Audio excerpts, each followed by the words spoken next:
Un cours en miracles, version intégrale, 91, chapitre 12.2. Le curriculum du Saint-Esprit. 2. La façon de se souvenir de Dieu. Les miracles ne sont que la traduction du déni en vérité. Si s'aimer soi-même, c'est se guérir soi-même, alors ceux qui sont malades ne s'aiment pas. Par conséquent, ils demandent l'amour qui les guérirait, mais qu'ils se nient à eux-mêmes. S'ils connaissaient la vérité sur eux-mêmes, ils ne pourraient pas être malades. La tâche du faiseur de miracles devient donc de nier le déni de la vérité. Les malades doivent se guérir eux-mêmes, car la vérité est en eux. Or l'ayant obscurci, la lumière qui est dans un autre esprit doit luire dans le leur, parce que cette lumière est la leur. La lumière en eux brille avec autant d'éclat quelle que soit la densité du brouillard qui l'obscurcit. Si tu ne donnes pas au brouillard le pouvoir d'obscurcir la lumière, il n'en a pas. Car il n'a du pouvoir que si le Fils de Dieu lui donne du pouvoir. Il doit lui-même lui retirer ce pouvoir, en se souvenant que tout pouvoir est de Dieu. Tu peux t'en souvenir pour toute la filialité. Ne permets pas à ton frère de ne pas se souvenir, car son oubli est le tien. Mais ton souvenir est le sien, car il n'est pas possible de se souvenir de Dieu seul. C'est cela que tu as oublié. Ainsi c'est en percevant la guérison de ton frère comme ta propre guérison que tu te souviens de Dieu. Car tu as oublié tes frères avec lui, et la réponse de Dieu à ton oubli n'est que la façon de te souvenir.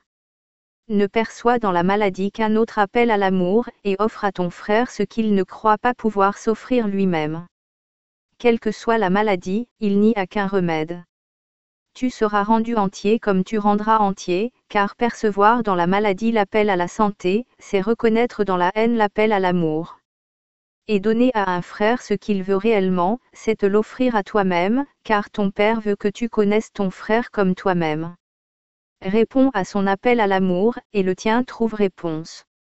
La guérison est l'amour du Christ pour son Père et pour lui-même. Souviens-toi de ce qui a été dit sur les perceptions effrayantes des petits enfants, qui les terrifient parce qu'ils ne les comprennent pas. S'ils demandent et acceptent d'être éclairés, leur peur s'évanouit. Mais s'ils cachent leurs cauchemars, ils les gardent. Il est facile d'aider un enfant incertain, car il reconnaît qu'il ne comprend pas ce que signifient ces perceptions. Or tu crois, toi, que tu comprends les tiennes. Petit enfant, tu te caches la tête sous les lourdes couvertures dont tu t'es recouvert. Tu caches tes cauchemars dans les ténèbres de ta propre fausse certitude, et tu refuses d'ouvrir les yeux et de les regarder. Ne gardons pas les cauchemars, car ce ne sont pas des offrandes qui conviennent au Christ, donc ce ne sont pas des dons qui te conviennent. Enlève les couvertures et regarde ce dont tu as peur. C'est l'anticipation seulement qui t'effraie, car la réalité du néant ne peut pas être effrayante. Ne retardons pas cela, car ton rêve de haine ne te laissera pas sans aide, or l'aide est là.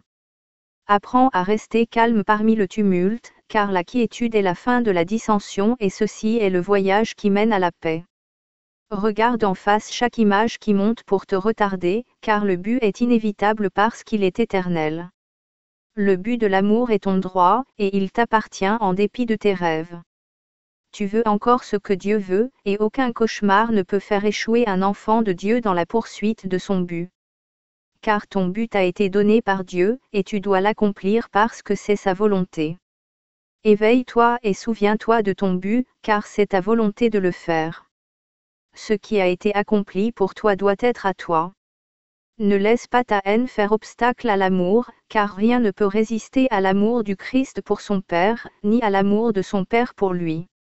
Encore un peu et tu me verras, car je ne suis pas caché parce que tu te caches. Je t'éveillerai aussi sûrement que je me suis éveillé moi-même, car je me suis éveillé pour toi. En ma résurrection est ta délivrance. Notre mission est d'échapper de la crucifixion et non de la rédemption. Aie confiance en mon aide, car je n'ai pas marché seul et je marcherai avec toi comme notre Père a marché avec moi. Ne connais-tu pas que j'ai marché avec lui dans la paix? Et cela ne signifie-t-il pas que la paix vient avec nous dans ce voyage? Il n'y a pas de crainte dans l'amour parfait. Nous ne ferons que rendre parfait pour toi ce qui est déjà parfait en toi. Tu ne crains pas l'inconnu mais le connu. tu n'échoueras pas dans ta mission parce que je n'ai pas échoué dans la mienne. Fais-moi seulement un peu confiance, au nom de la confiance complète que j'ai en toi, et ensemble nous accomplirons facilement le but de perfection. Car la perfection est, et ne peut être niée.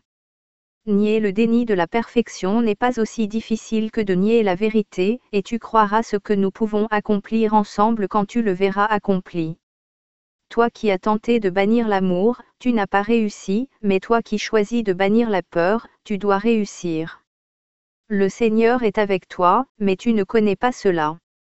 Or ton Rédempteur est vivant, et il demeure en toi dans la paix à partir de laquelle il a été créé. N'échangerais-tu pas cette prise de conscience contre la conscience de la peur? Quand nous aurons vaincu la peur non pas en la cachant, ni en la minimisant ni en niant sa pleine portée en aucune façon, c'est ce que tu verras réellement. Tu ne peux pas mettre de côté les obstacles à la vision réelle sans les regarder, car mettre de côté signifie juger et rejeter. Si tu regardes, le Saint-Esprit jugera, et il jugera véritablement. Or il ne peut dissiper ce que tu gardes caché, car tu ne le lui as pas offert et il ne peut pas te le prendre. Nous nous embarquons donc dans un curriculum organisé, bien structuré et soigneusement planifié dont le but est de t'apprendre comment offrir au Saint-Esprit tout ce que tu ne veux pas. Il connaît ce qu'il doit en faire. Tu ne sais pas comment utiliser ce qu'il connaît. Tout ce qui lui est donné qui n'est pas de Dieu disparaît. Or tu dois toi-même le regarder de plein gré, car autrement sa connaissance reste sans utilité pour toi. Il ne manquera sûrement pas de t'aider, puisqu'aider est son seul but. N'as-tu pas de plus forte raison de craindre le monde tel que tu le perçois, que de regarder la cause de la peur et d'en lâcher prise à jamais?